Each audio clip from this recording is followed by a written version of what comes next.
Hello ನಮಸ್ತೆ, ನಾನು ಸುಜಾತ ಹೆಗಡೆ. ನಾನು ಒಂದು ಆ್ಯಂಬೆ ವೋಕಲ್ ಪರ್ಚೇಸ್ ಮಾಡಿದ್ದೀನಿ.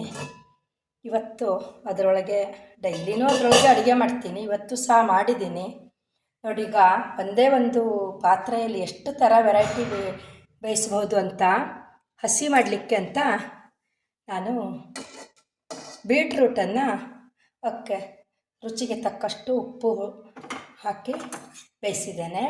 ಆಮೇಲೆ ಒಂದು ಸೊಪ್ಪಿನ ಪಲ್ಯ ಮಾಡುವ ಹೇಳ್ಕೊಂಡು ಪಲ್ಯಗೂ ಸಹ ಬೇಯಿಸಿದ್ದೇನೆ ನೋಡಿ. 2 ಐಟಮ್ ಆಯಿತಾ.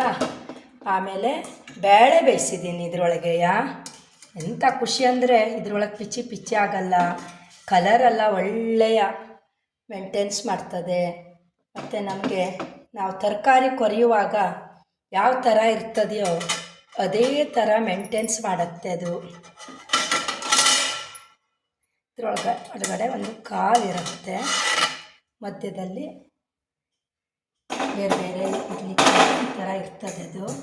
ಆಮೇಲೆ ಸಂಬಾರ ಮಾಡಲಿಕ್ಕೆ ಅಂತ ಹೋಳೆಲ್ಲ ವೆರೈಟಿ ಹೋಳೆಲ್ಲ ಬೇಯಿಸಿದ್ದೀನಿ. ಒಂದು ಟೈಮ್ನಲ್ಲಿ ಇಷ್ಟೆಲ್ಲ ವೆರೈಟಿ ಬೇಯಿಸ್ಬೋದು. ಇದ್ರ ತಗೊಳ್ಳೋದ್ರಿಂದವ ನನಗೆ ತುಂಬ ಖುಷಿ ಉಂಟು. ಈ ಪ್ರಾಡಕ್ಟಿಂದವ ನನಗೆ ಗ್ಯಾಸ್ ಸೇವ್ ಆಗುತ್ತೆ. ಏನಾದ್ರು ತಿಂಡಿ ಮಾಡಬೇಕು ಅಂದರೆ ಇದಕ್ಕೆ ಆಯಿಲ್ ಸೇವ್ ಆಗುತ್ತೆ.